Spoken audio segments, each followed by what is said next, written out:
శరత్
గారి యొక్క మరి తల్లుల దర్శనానికి సమ్మక్క సారలమ్మ దర్శనానికి వచ్చిన సందర్భంగా వారికి ప్రత్యేక స్వాగతం ధన్యవాదాలు తెలియజేస్తా ఉన్నాం. ఇన్ఛార్జ్ మినిస్టర్ గారు శ్రీనివాస్ రెడ్డి అన్న గారికి, అదేవిధంగా ఎండోమెంట్ మినిస్టర్ గారు సురేఖమ్మ గారికి, మరియు సార్ శ్రీధర్ బాబు సార్ గారికి, అదేవిధంగా ఎమ్మెల్యే పాయం వెంకటేశ్వర్లు గారికి, యశస్విని రెడ్డి గారికి, పాలకుర్తి ఎమ్మెల్యే, ఎస్పీ, కలెక్టర్, అదేవిధంగా మా సోదరుడు వేం నరేందర్ అన్న గారికి, అదేవిధంగా సత్యన్న గారికి, బలరాం నాయక్ గారికి, వేదిక మీద ఉన్నటువంటి ఎండోమెంట్, అదేవిధంగా ట్రైబల్ వెల్ఫేర్ కమిషనర్స్, సెక్రటరీస్, అదేవిధంగా ఇతర అధికారులకు అందరికీ, పత్రికా మీడియా సోదరులకు పేరు పేరున నమస్కారాలు, ధన్యవాదాలు తెలియజేస్తూ ఉన్నాను.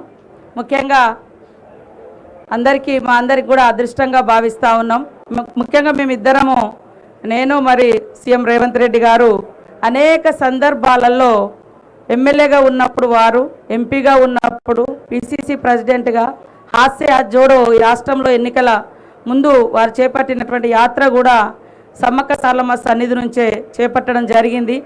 ఈసారి మరి సీఎం హోదాలో రావడానికి ఆ తల్లుల యొక్క దీవెనలు, ఆశీస్సులు ఎన్నో ఉన్నాయి కాబట్టి ఈరోజు సకల జనుల యొక్క సహకారంతో కాంగ్రెస్ పార్టీకి అధికారం ఇచ్చిర్రు. వారు వెంటనే సీఎం అయిన 10 రోజుల్లోనే దాదాపుగా 110 కోట్లతోటి సమ్మక్క సారలమ్మ జాతరకు ప్రత్యేక నిధులు కేటాయించి ఎప్పటికప్పుడు మమ్మల్ని ప్రోత్సహిస్తూ ముందుకు నడిపి ఈ రోజు వరకు జాతర సక్సెస్ఫుల్గా నడవడానికి వారెంతో మనోధైర్యాన్ని, అదేవిధంగా సపోర్టును కూడా ఇవ్వడం జరిగింది. మరి ఎలాంటి అడావుడి లేకుండా, అధికారికంగామైనటువంటి అడావుడి మేము ఎప్పుడూ చేయలేదు. ఈ వారం రోజుల నుంచి మీరు చూస్తున్నారు. నేను మీ అందరితో కోఆర్డినేషన్ చేసుకొని ఇక్కడటువంటి మా కలెక్టర్ గారు, ఎస్పీ గారు, ఇతర జిల్లా యంత్రాంగం అంతా కూడా కష్టపడ్డారు. అదేవిధంగా రాష్ట్ర స్థాయి అధికారులు కూడా ఎప్పటికప్పుడు వారికి ఉన్నటువంటి అధికార యంత్రాంగాన్ని అప్రమత్తం చేసి ఈ స్థాయిలో సక్సెస్ చేసినందుకు అందరికీ ధన్యవాదాలు తెలియజేస్తూ, మరి తల్లుల యొక్క దీవెనతో ప్రజా సంక్షేమ ఇందిరమ్మ రాజ్యాన్ని వారి ఆధ్వర్యంలో, సీఎం రేవంత్ రెడ్డి గారి ఆధ్వర్యంలో కాంగ్రెస్ ప్రభుత్వం ఎల్లకాలం ప్రజలకు అందుబాటులో ఉండి పనిచేసే విధంగా మంచి ఆరోగ్యాన్ని, మంచి ఆలోచనతో ముందుకు నడిచే విధంగా, ప్రజలందరూ సంక్షేమంగా ఉండే విధంగా దీవెనలు ఇవ్వాలని, మరి బ్లెస్సింగ్స్ ఇవ్వాలని ఆ దేవుళ్ళను కోరుకోవడం జరిగింది. మరి ఇప్పుడు పెద్దలు గౌరవనీయులు సీఎం రేవంత్ రెడ్డి గారిని మాట్లాడాల్సి, ఇప్పుడు ఎండోమెంట్ మినిస్టర్ గారు సురేఖమ్మ గారిని మాట్లాడాల్సిందిగా కోరుతున్నాను. సభకు నమస్కారం. సమ్మక్క సారలమ్మ జాతర సందర్భంగా ముఖ్యమంత్రి హోదాలో ఇక్కడ దర్శనానికి వచ్చినటువంటి మన ప్రీతమ నాయకుడు ముఖ్యమంత్రి గారు రేవంత్ రెడ్డి గారికి, స్థానిక శాసనసభ్యురాలు మరియు మంత్రివర్యులు సీతక్క గారికి, మరియు పొంగులేటి సీనన్నకు, వేం నరేందర్ అన్నకు, వేదిక మీద ఉన్నటువంటి ఎమ్మెల్యేలకు, అదేవిధంగా కలెక్టరు, ఇతర అధికారులందరికీ, పత్రికా సోదరులందరికీ నా హృదయపూర్వక నమస్కారం. మరి తెలంగాణలోనే అతిపెద్ద జాతర అయినటువంటి ఈ జాతర ప్రతి 2 సంవత్సరాలకు ఒకసారి జరుగుతూ ఉండేది. అప్పుడు మామూలుగా వచ్చిన జనం రాను రాను ఈ యొక్క అమ్మవార్ల మీద భక్తి అయితేనేమి, నమ్మకం అయితేనేమి, విశ్వాసం అయితేనేమి చాలా ఎక్కువ సంఖ్యలో రావడం స్టార్ట్ చేశారు. మరి గత సంవత్సరానికి ఈ సంవత్సరానికి దాదాపు ఒక 50 లక్షల మంది అయినా కూడా భక్తులు పెరిగి ఉంటారు. ప్రతిసారి సీతక్క ఇక్కడ ఎంతో కష్టపడి దాదాపు 10-15 రోజులు ఇక్కడే ఉండి జాతర ఏర్పాట్లు చేసుకొని భక్తులకు అసౌకర్యం కలగకుండా చూడడమే కాకుండా వచ్చిన ముఖ్య అతిథులందరినీ కూడా పేరు పేరున కూడా దర్శనం దగ్గరికి తీసుకెళ్ళి వారికి మరి మంచి మర్యాదలు చేసి భోజనం పెట్టించి పంపించి మరి వాళ్ళందరినీ కూడా సంతృప్తిపరిచేటువంటి వ్యక్తిత్వం ఆమెది. అదేవిధంగా ఈసారి అధికారులు కూడా చాలా తపన పడ్డారు, కష్టపడ్డారు. ఎక్కడ ఏ చిన్న ముళ్ళు కూడా ప్రజలకు నాటకూడదు. ముఖ్యంగా ఇది అడవి ప్రాంతం.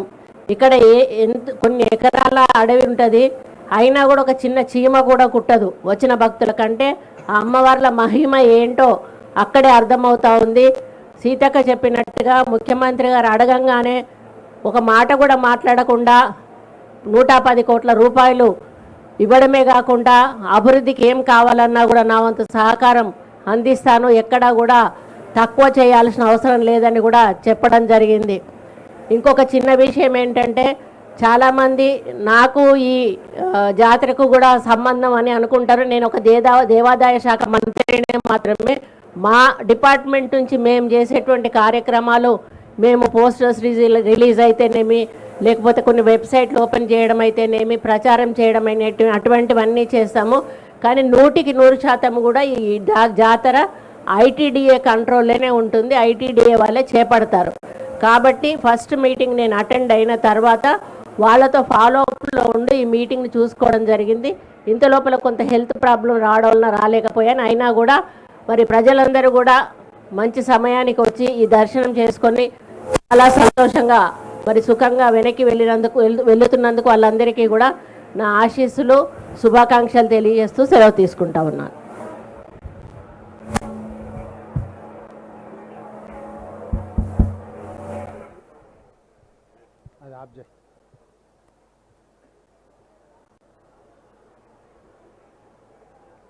ఈరోజు సమ్మక్క సారలమ్మ సందర్శనకు దర్శించుకొని 4 కోట్ల తెలంగాణ ప్రజల యొక్క సుఖ సంతోషాలు, తెలంగాణ రాష్ట్రంలో మంచి వర్షాలు, మంచి పాడి పంటలు పండాలని, తెలంగాణ ప్రజలు సుఖశాంతులతో వర్ధిల్లాలి అని ఈరోజు దర్శించుకోవడానికి నాతో పాటు పెద్దలు శ్రీ దుద్దిల్ల శ్రీధర్ బాబు గారు, దేవాదాయ శాఖ మంత్రివర్యులు కొండా సురేఖమ్మ గారు, రెవెన్యూ శాఖ మంత్రి పొంగులేటి శ్రీనివాసరెడ్డి గారు, ఇక్కడ శాశ్వతంగా ఇక్కడి కార్యక్రమాలలో అహర్నిశలు మునిగి తేలే సోదరిమణి శ్రీమతి కొండా సురేఖ గారు, శాసనసభ్యులు సీతక్క, అదేవిధంగా ఇక్కడున్న శాసనసభ్యులు, మాజీ పార్లమెంట్ సభ్యులు, అధికారులు, కలెక్టర్లు, పోలీస్ అధికారులు, మీడియా మిత్రులు అందరూ కలిసి ఈ జాతరను సమ్మక్క సారలమ్మ దర్శనానికి ప్రజలందరికీ ఉపయోగపడే విధంగా మీరందరూ సహకరించినందుకు, పెద్దలందరూ విచ్చేసినందుకు రాష్ట్ర ముఖ్యమంత్రిగా వారికి మనస్ఫూర్తిగా ధన్యవాదాలు తెలియజేస్తున్నాం. మీకు అందరికీ తెలుసు, మొదటి నుంచి కూడా ఈ ప్రాంతంతో, ఈ ప్రాంత శాసనసభ్యురాలు మంత్రివర్యులు సీతక్కతో నాకున్న వ్యక్తిగతమైన అనుబంధము, రాజకీయంగా మేమిద్దరము కలిసి చేసిన ప్రయాణము, ముఖ్యమైన ఏ కార్యక్రమం తీసుకున్నా ఇక్కడనే సమ్మక్క సారలమ్మ ఆశీర్వాదం తీసుకొని మేము ఏ ముఖ్యమైన కార్యక్రమాలు తీసుకున్నా ఇక్కడి నుంచే మొదలుపెట్టినాం. సమ్మక్క సారలమ్మ ఆశీర్వాదంతో ఈరోజు తెలంగాణ రాష్ట్రంలో ఇందిరమ్మ రాజ్యము కాంగ్రెస్ ప్రభుత్వం ఏర్పడ్డది. పోయిన సంవత్సరం ఫిబ్రవరి 6, 2023 నాడు హాత్ సే హాత్ జోడో కార్యక్రమాన్ని కూడా ఇక్కడి నుంచే మేము ప్రారంభించడం జరిగింది. ఆ రోజే చెప్పినాం, తప్పకుండా రాబోయే ఎన్నికల్లో ప్రజా తీర్పు కాంగ్రెస్ పార్టీకి అనుకూలంగా ఉంటుంది, ప్రజాప్రభుత్వం ఏర్పడుతుంది, పెద్ద ఎత్తున రాబోయే సమ్మక్క సారలమ్మ జాతరను మా చేతుల మీదుగా భక్తులకు అసౌకర్యం కలగకుండా అన్ని రకాల ఏర్పాట్లు మేమే సొంతంగా పర్యవేక్షించి ఏర్పాటు చేస్తామని ఆ రోజు చెప్పడం జరిగింది. అదేవిధంగా ఈరోజు అమ్మల ఆశీర్వాదంతో అధికారం వచ్చింది. సీతక్క గారు మంత్రివర్యులైనరు, సురేఖమ్మ గారు మంత్రివర్యులైనరు. మాకు అందరూ కూడా వివిధ హోదాలు, బాధ్యతలు, ఆశీర్వాదంతో మాకు అందరికి అవకాశం వచ్చింది. ఈరోజు ఆ బాధ్యతతోటి దాదాపుగా 1,50,00,000 మంది భక్తులకు ఎలాంటి అసౌకర్యం కలగొద్దు, ఏర్పాట్లలో లోపం ఉండొద్దు అని చెప్పి మా ప్రభుత్వం 110 కోట్ల రూపాయల నిధులను కేటాయించి అహర్నిశలు ఎన్నికలు ముగిసిన వెంబడే జాతర ఏర్పాట్లను పర్యవేక్షించాల్సిన పరిస్థితిలో పొంగులేటి శ్రీనివాసరెడ్డి గారిని, కొండా సురేఖ గారిని, సీతక్క గారిని, పొన్నం ప్రభాకర్ గారిని, వీళ్ళందరినీ కూడా సమన్వయం చేసి మంత్రులతో ఒక బృందాన్ని ఏర్పాటు చేసి పేద ప్రజలందరికీ కూడా రవాణా ఇబ్బందులు ఉండొద్దు అని, ముఖ్యంగా ఆడబిడ్డలకు ఆర్టీసీ బస్సులో ఉచిత ప్రయాణాన్ని మా ప్రభుత్వం తీసుకున్న మొట్టమొదటి తొలి నిర్ణయం. ఈరోజు ఈ జాతరకు లక్షలాది మంది ఆడబిడ్డలు వస్తున్న సందర్భంగా 6,000 బస్సులతో రవాణా సౌకర్యాలు ఏర్పాటు చేసినాము. అన్ని డిపోలలో ఉన్న బస్సులను ఇక్కడికి పంపాలని ఆదేశాలు ఇవ్వడం జరిగింది. అదనంగా 100 కొత్త బస్సులను కొని ఈ జాతర ఏర్పాట్లలో వాటిని వినియోగించడం జరిగింది. అదేవిధంగా ఈరోజు దాదాపుగా రాష్ట్రంలో 18 కోట్ల మంది ఆడబిడ్డలు బస్సు ఉచిత ప్రయాణం మా ఎన్నికల హామీలో భాగంగా ఏర్పాటు చేస్తే వినియోగించుకున్నారు. ఈరోజు జాతర కూడా లక్షలాది మంది వస్తున్నారు అని అంటే అది ప్రభుత్వం తీసుకున్న నిర్ణయం. ఈరోజు ఆడబిడ్డలందరూ కూడా ఉపయోగపడ్డది. ఇదే కాకుండా రాజీవ్ ఆరోగ్యశ్రీ కావచ్చు, ఇతర కార్యక్రమాలు కావచ్చు, సమ్మక్క సారలమ్మ అంటేనే ప్రజల మీద ఆధిపత్యం చెలాయించాలనుకున్నప్పుడు, ప్రజల మీద పన్నుల భారంతో ప్రజల్ని పీడించైనా వసూలు చేయాలనుకున్న రాజులనైనా కూడా పేదలు, ఆదివాసీ బిడ్డలు, తల్లి బిడ్డలు, తండ్రి కొడుకులు అందరూ కలిసికట్టుగా పోరాటం చేసి తమ పోరాట స్ఫూర్తిని నిలబెట్టిండ్రు. కాబట్టి బడుగుల పక్షాన, ఆదివాసీల పక్షాన నిలబడి కొట్లాడి అమరులుగా నేలకు ఒరిగిండ్రు. కాబట్టి 100 సంవత్సరాలైనా కూడా ఈ రోజుకు సమ్మక్క సారలమ్మను దేవుళ్ళుగా కొలుస్తున్నారు. మనుషులుగా తమ యొక్క నమ్ముకున్న ప్రజల కోసం నిలబడి పాలకులతో కొట్లాడినందుకు ఈరోజు వాళ్ళు అమరులై దేవతలుగా ఇక్కడ వెలిసిల్లుతున్నారు. అంటే ఆనాటి నుంచి ఈనాటి వరకు పాలకులు ప్రజల్ని వేధించినప్పుడు, పీడించినప్పుడు, ఆధిపత్యం చెలాయించాలనుకున్నప్పుడు ఎవరో ఒకరు నిలబడతారు. నిలబడ్డవాడు నిటారుగా నిలబడి కొట్లాడి పేద ప్రజల పక్షాన విజయం సాధిస్తారనే స్ఫూర్తి ఈ సమ్మక్క సారలమ్మ నుంచి మేమందరం పొందినాం. ఆ స్ఫూర్తితోనే 10 సంవత్సరాలు నిరంతరం పాలకులు చేస్తున్న అరాచకాన్ని, దోపిడీని, ప్రజల మీద ఆధిపత్యాన్ని చెలాయించాలనుకున్న, మేమే రాజులం శాశ్వతం అనుకున్న వాళ్ళ మీద తిరగబడి పేదల పక్షాన కొట్లాడినాం.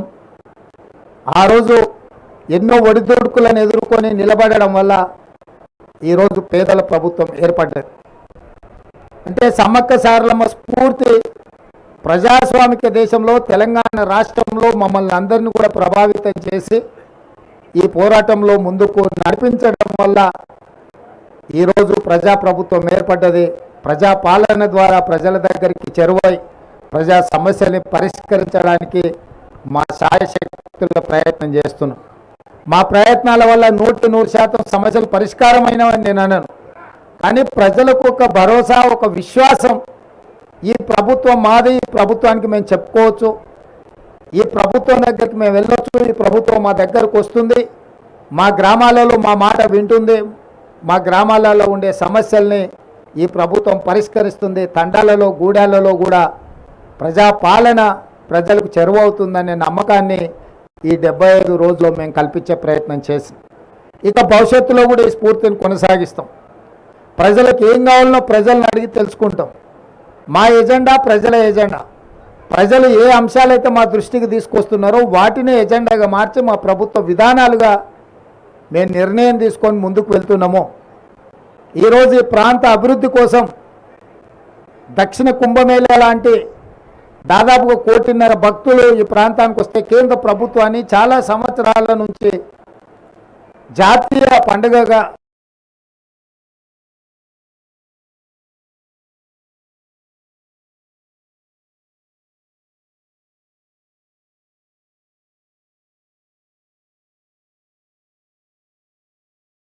చేసి మంత్రులతో ఒక బృందాన్ని ఏర్పాటు చేసి పేద ప్రజలందరికీ కూడా రవాణా ఇబ్బందులు ఉండొద్దు అని, ముఖ్యంగా ఆడబిడ్డలకు ఆర్టీసీ బస్సులో ఉచిత ఎజెండాగా మార్చి మా ప్రభుత్వ విధానాలుగా మేము నిర్ణయం తీసుకొని ముందుకు వెళ్తున్నాము.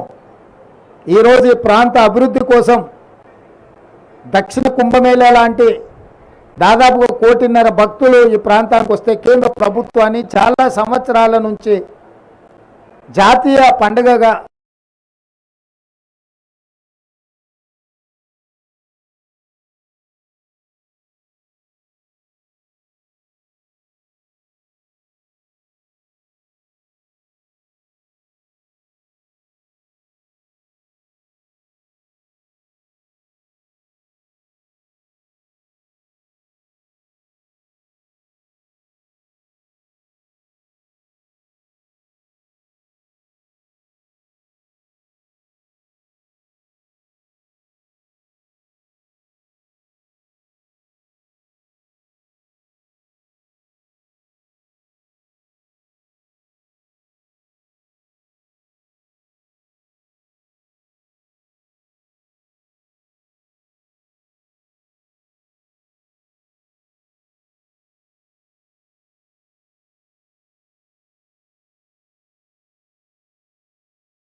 చెప్పదలుచుకున్నాం. అందుకే కేంద్ర ప్రభుత్వం ఉత్తర భారతం, దక్షిణ భారతం అనే వివక్ష చూపించడం మంచిది కాదు. దక్షిణ భారతదేశంలోనే కాదు, ప్రపంచంలోనే సమ్మక్క సారలమ్మ జాతరకు ఒక ప్రత్యేకమైన గుర్తింపు ఉంది. వారి వీరోచిత గాథ చరిత్ర పుటలలో ఉన్నది. కాబట్టి కేంద్ర ప్రభుత్వం నిర్లక్ష్యం చేయకుండా ప్రధానమంత్రి గారు రావాలి, సందర్శించుకోవాలి అని చెప్పి ఈ సందర్భంగా నేను వారికి విజ్ఞప్తి చేస్తున్నా. అదేవిధంగా మా వరకు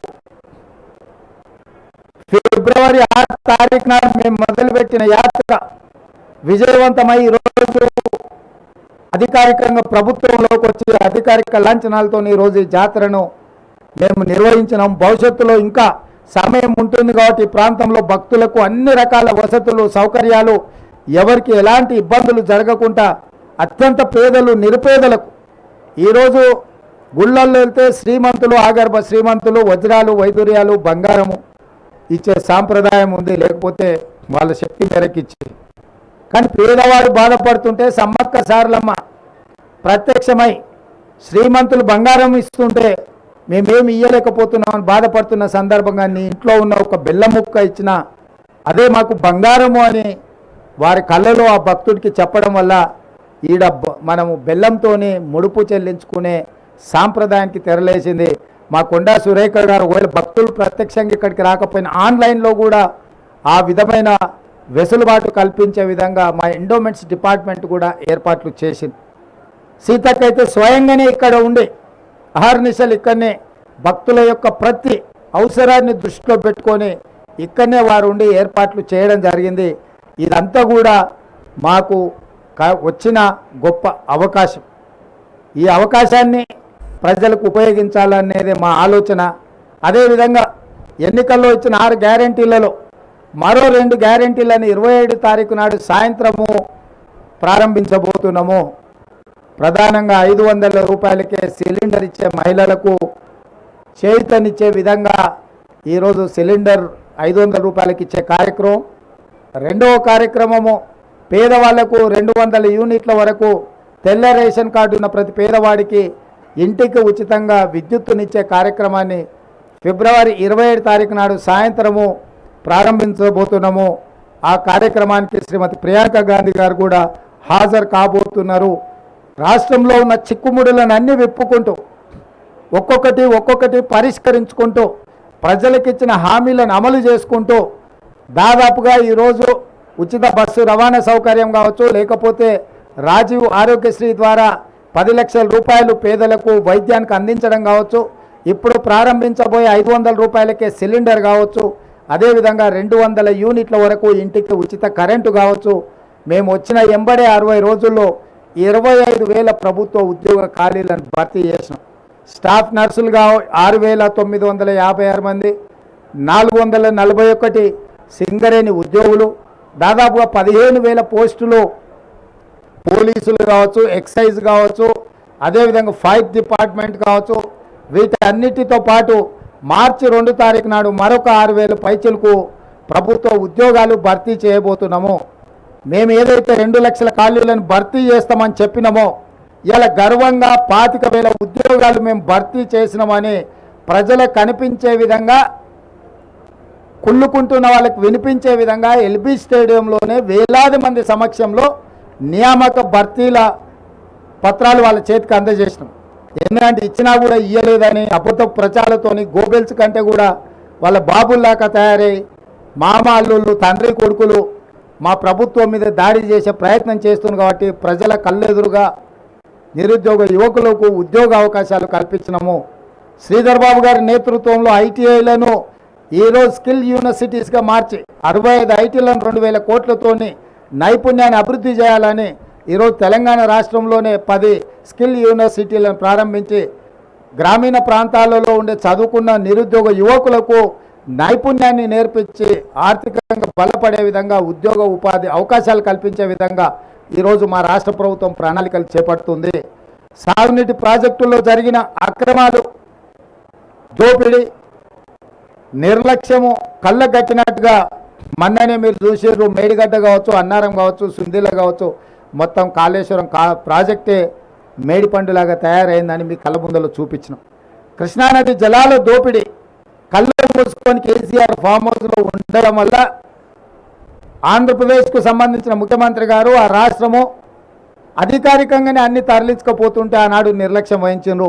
ఆ విషయంలో కూడా ఉత్తమ్ కుమార్ రెడ్డి గారు శాసనసభలో అన్ని వివరాలను బయటపెట్టారు. రాష్ట్రం అప్పుల పాలైంది, 7 లక్షల కోట్ల రూపాయల అప్పులు తీసుకొచ్చి రాష్ట్రాన్ని మొత్తం దివాలా తీయించిండని, అదేవిధంగా విద్యుత్ విషయంలో కూడా జరిగిన దోపిడీని చేసిన తప్పులను ఉప ముఖ్యమంత్రి గారు బట్టి విక్రమార్క గారు కూడా ప్రజలందరికీ వివరించే ప్రయత్నం చేసింది. నేను ఎందుకు ఈ వివరాలన్నీ చెప్తున్నా అంటే 10 సంవత్సరాలలో 60 సంవత్సరాల ఉమ్మడి రాష్ట్రంలో సమైక్య పాలనలో కూడా జరగనంత అన్యాయము, దోపిడీ, నిర్లక్ష్యం ఈ 10 సంవత్సరాల చంద్రశేఖరరావు గారు పాల్పడ్డారు. ఆ వివరాలన్నిటిని ప్రజలకు మేము పూర్తిగా వివరించినాం.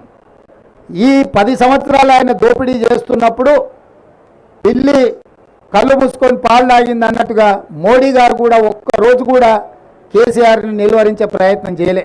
ఈరోజు బీజేపీ వాళ్ళు అంటున్నారు మాకు సిబిఐకి మేము తెలుస్తామని. 10 సంవత్సరాలు మీరే ఉన్నారు కదా, సిబిఐ మీదే, ఈడీ మీదే, ఇన్కమ్ ట్యాక్స్ మీదే.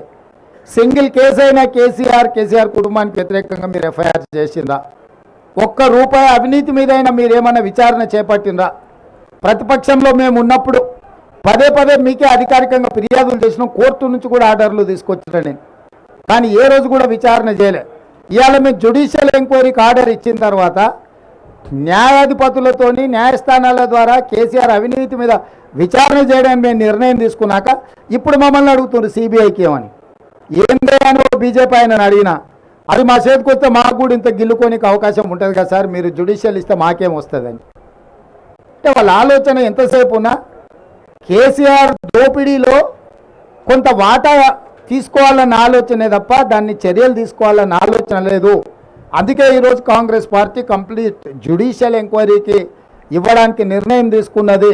తొందరలోనే రిటైర్డ్ హైకోర్టు జడ్జి, సుప్రీంకోర్టు జడ్జిల చేత జరగబోయే విచారణను టీఆర్ఎస్ ప్రభుత్వం ఎదుర్కోవాల్సిన పరిస్థితులు ఉన్నాయి. కాబట్టి ఈరోజు తెలంగాణ ప్రజలకు మేము ఒకటే మాట ఇవ్వదలుచుకున్నాం, ఎన్నికల్లో మీకు ఇచ్చిన ప్రతి హామీని అమలు చేసే బాధ్యత మాది. రైతులకు 2 లక్షల రూపాయల రుణమాఫీ మీద కూడా బ్యాంకులు అందరితో చర్చలు చేస్తున్నాం. తొందరలోనే మీకు మంచి శుభవార్తను చెప్పబోతున్నాము. ఏ హామీని కూడా మేము వదలదలుచుకోలేదు. తప్పకుండా హామీలను అమలు చేసే బాధ్యత మాది.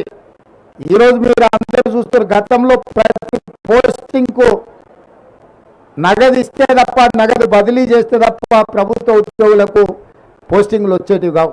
ఇవాళ పారదర్శకంగా ఎవరైతే ప్రజలకు సేవలు అందిస్తారో వాళ్ళని గుర్తించి ఎక్కడ ఉన్నా కూడా సామాజిక న్యాయంతో పాటు అర్హులైన అధికారులకు అందరికీ పోస్టింగ్లు ఇచ్చినాం. ఇవాళ మీరు పోలీస్ డిపార్ట్మెంట్ కానీ, రెవెన్యూ డిపార్ట్మెంట్ కానీ, ఏ డిపార్ట్మెంట్ అయినా తీసుకోండి, ప్రభుత్వ ఉద్యోగులను అడగండి. కాంగ్రెస్ అధికారంలోకి వచ్చిన తర్వాత ప్రభుత్వ ఉద్యోగులకు న్యాయం జరిగిందా లేదా? గతంలో జీతం ఎప్పుడు వస్తుందో తెలియదు, నెల చివరి వరకు కూడా జీతాలు రాని పరిస్థితి ఉండే.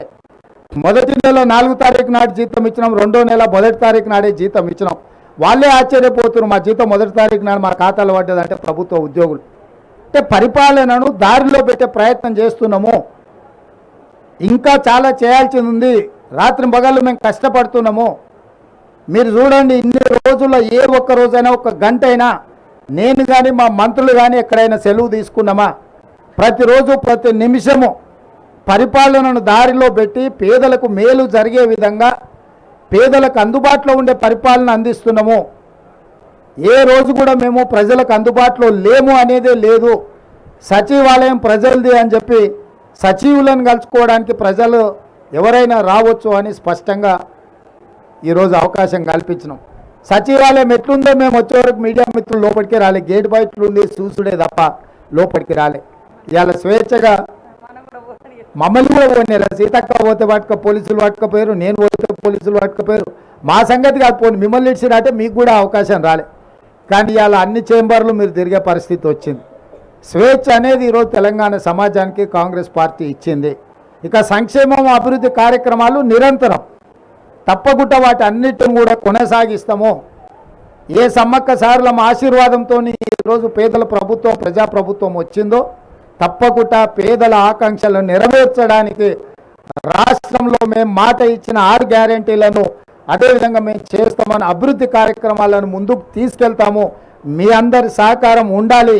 ఈ ప్రాంతాన్ని అత్యధికంగా నిధులతో, జాతర వచ్చినప్పుడే అభివృద్ధి కాదు, జాతర కోసం నిరంతరం ఇక్కడ జరగాల్సిన అభివృద్ధిని కూడా స్వయంగా నేనే పర్యవేక్షించి మా ఇద్దరు సోదరిమణుల నేతృత్వంలో ఈ ప్రాంతాన్ని అభివృద్ధి చేసే బాధ్యత కూడా మేము తీసుకుంటాం. అదేవిధంగా మీకు కూడా 10 ఏళ్ళు మోసం జరిగింది మీడియా మిత్రులకు. మీ సమస్యలు కూడా తొందరలోనే ప్రెస్ అకాడమీ చైర్మన్ తొందరలోనే నియమించబోతున్నాం. వారి ద్వారా మీ సమస్యలన్నిటిని కూడా వివిధ సంఘాలతోటి మీతో చర్చించి మీ సమస్యల్ని పరిష్కరించే బాధ్యత మా ప్రభుత్వం తీసుకుంటుంది. ఇంకా 100 రోజులు కూడా కాలేదు, మేము వచ్చి 10 సంవత్సరాలు ఓపిక పట్టినరు. తొందరలోనే మీ సమస్యల్ని పరిష్కరించే బాధ్యత మేము తీసుకుంటాం. ఈ ప్రభుత్వం మీది, దీన్ని కాపాడుకునే బాధ్యత కూడా మీదే. తేవడంతోనే మీ బాధ్యత తీరలే. కుట్రలను కుతంత్రాలను తిప్పికొట్టడానికి కూడా మీ సహకారం ఉండాలి. ఈరోజు వెనకంగా అక్కడంగా ఇక్కడంగా ఇద్దరు పొద్దుటూట ఒకటి మాట్లాడుతారు, చీకటి ఇంకోటి మాట్లాడుకుంటారు. వాళ్ళిద్దరి మధ్యలో ఉన్న సమన్వయం మీకు అర్థమయ్యే ఉంటుంది. 7 సీట్లు కేసీఆర్కు, 10 సీట్లు బీజేపీకి అని మాట్లాడుకొని ఏదైతే ఎన్నికలకు రాబోతుందో, రాబోయే పార్లమెంట్ ఎన్నికలలో వీళ్ళిద్దరి చీకటి ఒప్పందాన్ని కూడా తిప్పికొట్టే బాధ్యత మీడియా మిత్రుల మీద ఉన్నది. తప్పకుండా ఈ ప్రభుత్వం మీది, మీ సమస్యలను కూడా పరిష్కరిస్తామని చెప్పి మీడియా మిత్రులకు తెలియజేస్తూ సెలవు తీసుకుంటున్నాను.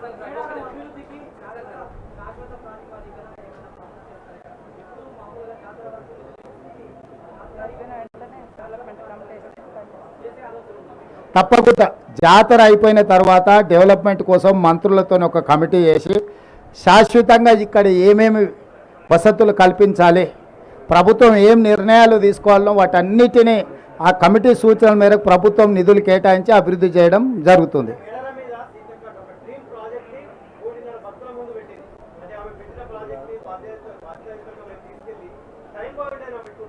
డెఫినెట్గా మంత్రులతో ఒక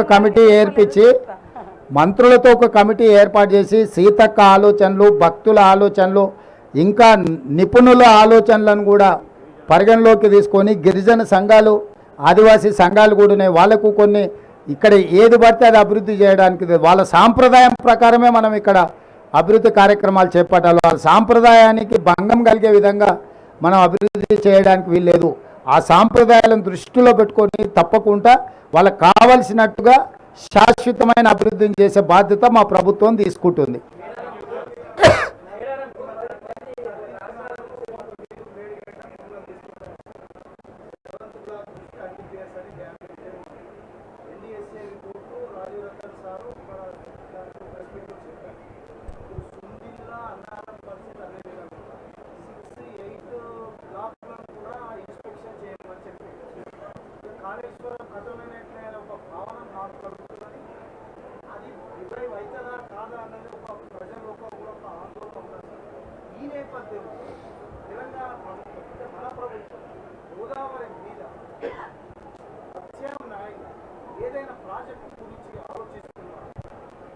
అంటే ఒకటి ఇక్కడ మీరు అర్థం చేసుకోవాల్సింది, మనం చూసి ఒక అంచనాకు వచ్చినాం, కానీ నిపుణుల నివేదిక లేకుండా మనము నిర్ణయాలు తీసుకోలేము. అందుకే స్పష్టంగా రాష్ట్ర ప్రభుత్వము నేషనల్ డ్యామ్ సేఫ్టీ అథారిటీకి మేము లెటర్ రాసినాం. అన్ని డ్యామ్లను మీరు పరిశీలించి నివేదిక ఇవ్వండి. ఇవి రిపేర్ చేయొచ్చా, రిస్టోర్ చేయొచ్చా, లేకపోతే శాశ్వతంగా వాటిని తీసేసి కొత్తవి కట్టాలంటే ఏ సాంకేతిక నిపుణులతో కట్టాలి, వీటి అన్నిటి మీద కూడా నివేదికలు కోరినాము. నిన్న మొన్న మీరు అసెంబ్లీలో టీఆర్ఎస్ వాళ్ళ మాటలు చూసారు. మేడిగడ్డలు నీళ్ళు నింపుని అన్నారంకి ఎత్తిపోయారు. అసలు హరీష్ రావు దూలం లెక్క పెరిగింది, కానీ దూడకున్న బుద్ధి కూడా లేదు. ఇప్పుడు అన్నారం ఒక్కవాడు అన్నారం నుంచి నీళ్ళు వచ్చి ఇది కొట్టుకపోతుంది మేడిగడ్డ, మళ్ళా మేడిగడ్డ నుంచి ఎక్క అన్నారంలో పోయింది అంటుండు. అన్నారంలో ఉన్న నీళ్ళే దానికి మొత్తం లీకేజీలు వచ్చి అది కూలిపోయేటట్టుందని దాంట్లో ఉన్న నీళ్ళు కిందికి వదిలాం. వాళ్ళు మన అసెంబ్లీలో చేసిన వాదన మొత్తం చూడండి. నేను అందుకే చెప్తున్నా, దూరం లెక్క పెరిగితే సరిపోదు, దూరకున్న బుద్ధని ఉండాలని హరీష్ రావుకి చెప్పదలుచుకున్నా. ఈ మేడిగడ్డ కూలింది అని మేడిగడ్డలు నీళ్లు తీసేసినాం. ఇప్పుడు అన్నారం కూలేటట్టుందని అన్నారంలో ఉన్న నీళ్ళు తొలగిస్తే మళ్ళీ మేడిగడ్డ లాపంటే ఎత్తి అన్నారంలో పోయాలంట. అసలు ఏమన్నా మెదడు ఉండే ఆలోచన? అందుకే వాళ్ళు ఏందనంటే చేసిన తప్పులను కప్పిపుచ్చుకోవడానికి ఎదురుదాడే ఒక మంచి విధానం అన్నట్టుగా వాళ్ళు ఒక ఆలోచన చేస్తున్నారు. కాబట్టి ఇప్పుడు స్పష్టంగా నిపుణుల నివేదికలు వచ్చిన తర్వాత మీరు చెప్తున్న ప్రతి అంశాన్ని పరిగణలోకి తీసుకుంటాం. ఏదేమైనా మహారాష్ట్ర ప్రభుత్వాన్ని ఒప్పించి 9 దగ్గర పాత ఒరిజినల్గా ఏదైతే డిజైన్ చేసినామో ఆ రోజు అక్కడ అది నిర్మించడం ద్వారా గ్రావిటీ ద్వారా ఎన్ని ఎకరాలకు నీళ్ళు ఇవ్వగలుగుతాం, వాటిని కూడా మా సాగునీటి నిపుణులు ఈరోజు అంచనాలు వేస్తున్నారు. తప్పకుండా వాటి అన్నిటిని దృష్టిలో పెట్టుకొని చేస్తాము. గోదావరి జలాలను పూర్తి స్థాయిలో ఉత్తర తెలంగాణకే కాదు, అవసరమైతే దక్షిణ తెలంగాణ ప్రాంతానికి కూడా నీళ్ళను వినియోగించుకోవడానికి కార్యాచరణ చేపడతాము. మేము హడావిడి చేయము, అప్రమేధావులం అని మేము చెప్పుకోము. 80,000 పుస్తకాలు చదివినామని అసలే చెప్పం. ఎందుకంటే ఎవరు చేయాల్సిన పని వాళ్ళే చేయాలి. మీకు తెలుసు కదా, దోపిక కదా, నా గరక నా గాడక అని. గాడిద చేయాల్సిన పని గాడిద చేయాలి, కుక్క చేయాల్సిన పని కుక్క చేయాలి. కుక్క పని గాడిద చేసింది అనుకో నడి ఇడుగుతుంది. పరిపాలన చేయాల్సింది మనం. నిపుణులు ఇచ్చిన నివేదికల ప్రకారం మనం పరిపాలన చేయాలి. మనమే నిపుణులం అనుకొని అపరమేరాలం అనుకొని చేస్తే గవర్నమెంట్గడ్డలాగా ఇస్తారు కథ. బట్ కొంత ఆలస్యమైన దాన్ని పకడ్బందీగా చేయాలనేది మా ఆలోచన. తప్పకుండా ప్రాంతం నుంచి వచ్చిన మంత్రివర్యులు శ్రీధర్ బాబు గారు ఉన్నారు, పూర్తిగా దాని మీద నిరంతరం పర్యవేక్షిస్తున్నాం. దాన్ని తప్పకుండా మంచి జరిగేటట్ల నిర్ణయం ఉంటుంది.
గౌరవ ముఖ్యమంత్రి తెలంగాణ రాష్ట్ర ముఖ్యమంత్రి వర్యులు శ్రీ అనుబల రేవంత్ రెడ్డి గారికి స్వాగతం సుస్వాగతం. సమ్మక్క అమ్మవారి వారు పూజారు.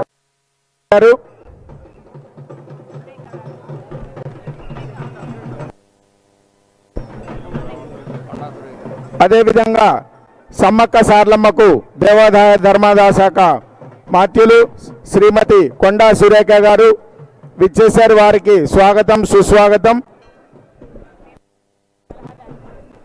నరేందర్ రెడ్డి గారు ముఖ్య సలహాదారులు, వారికి స్వాగతం సుస్వాగతం.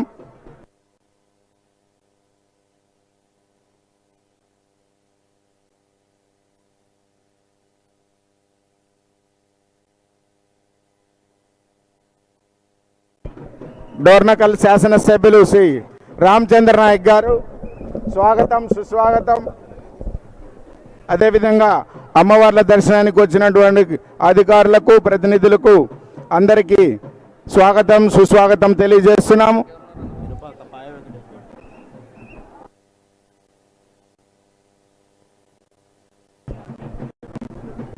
శ్రీ మేడారం సమ్మక్క సార్లమ్మకు జాతరకు విచ్చేసినటువంటి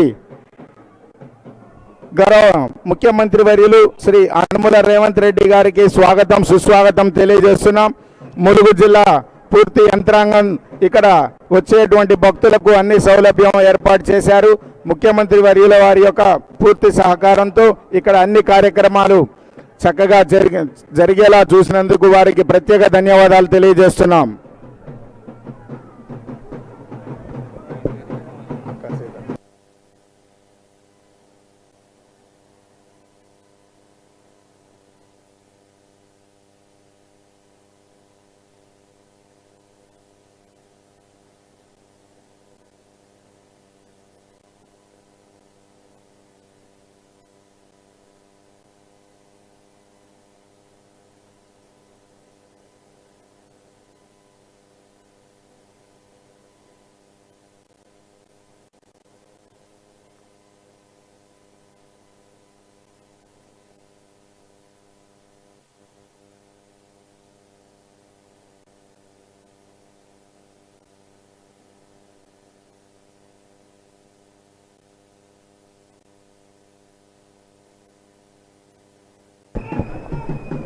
శ్రీ మేడారం సమ్మక్క సారలమ్మ జాతరకు విచ్చేసినటువంటి వరంగల్ జిల్లా ఇన్ఛార్జి మంత్రివర్యులు శ్రీ పొంగులేటి శ్రీనివాసరెడ్డి గారు, అదేవిధంగా శ్రీ శిశు సంక్షేమ శాఖ మాత్యులు మరియు ఆర్డబ్ల్యూఎస్ శాఖ మాత్యులు సీతక్క గారు మరియు రామచంద్ర నాయక్ గారు, ఎన్ నరేందర్ రెడ్డి గారు, మా దేవాదాయ శాఖ మంత్రివర్యులు కొండా సురేఖ గారు, వీరందరూ కూడా గౌరవ ముఖ్యమంత్రులు శ్రీ అనుముల రేవంత్ రెడ్డి గారిని సాదరంగా ఆహ్వానించి సమ్మక్క దర్శనం చేయించారు.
శ్రీ మేడారం సమ్మక్క సారలమ్మ జాతరకు విచ్చేసినటువంటి గౌరవ ముఖ్యమంత్రి వర్యులు గారు రాష్ట్ర సుభిక్షం కోరుకుంటూ స్వామి అమ్మవార్లను దర్శనం చేసుకున్నారు.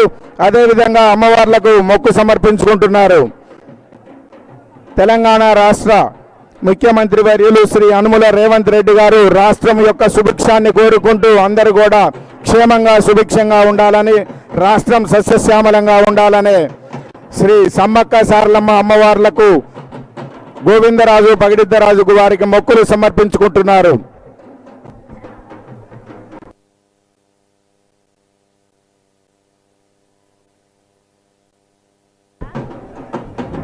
దేవాదాయ శాఖ మంత్రివర్యులు మాన్యశ్రీ శ్రీమతి కొండా సురేఖ గారు, నరేందర్ రెడ్డి గారు, రామచంద్ర నాయక్ గారు, ములుగు జిల్లా శ్రీ శిశు సంక్షేమ శాఖ మంత్రులు సీతక్క గారు, పొంగులేటి శ్రీనివాసరెడ్డి గారు, యశస్విని రెడ్డి గారు అందరూ కూడా రాష్ట్ర సుభిక్షాన్ని కోరుకుంటూ అమ్మవార్ల స్వామి దర్శనం చేసుకుంటున్నారు.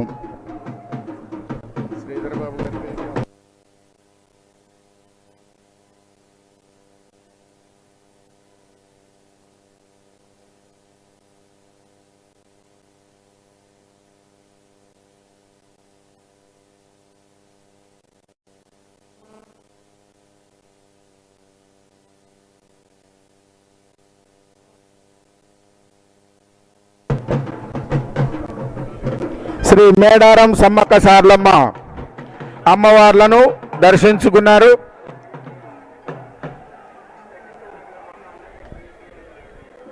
రాష్ట్ర సుభిక్షాన్ని కోరుకుంటూ మన రాష్ట్ర ముఖ్యమంత్రి వర్యులు శ్రీ యనుమల రేవంత్ రెడ్డి గారు మరియు దేవాదాయ శాఖ మంత్రి వర్యులు కొండా సురేఖ గారు, సీతక్క గారు మరియు నరేందర్ రెడ్డి గారు, రామచంద్ర నాయక్ గారు, పొంగులేటి శ్రీనివాసరెడ్డి గారు, శ్రీధర్ బాబు గారు, యశస్విని రెడ్డి గారు, గంటా సత్యనారాయణ గారు వీరందరూ కూడా రాష్ట్రం యొక్క సుభిక్షాన్ని కోరుకుంటూ శ్రీ సమ్మక్క సారలమ్మ అమ్మవార్లకు మరియు గోవిందరాజు పగిడిద్దరాజు స్వామివార్లకు మొక్కుబడులు సమర్పించుకోవడం జరిగింది. వారందరికీ కూడా ములుగు జిల్లా యంత్రాంగం తరపున స్వాగతం సుస్వాగతం తెలియజేస్తున్నాం.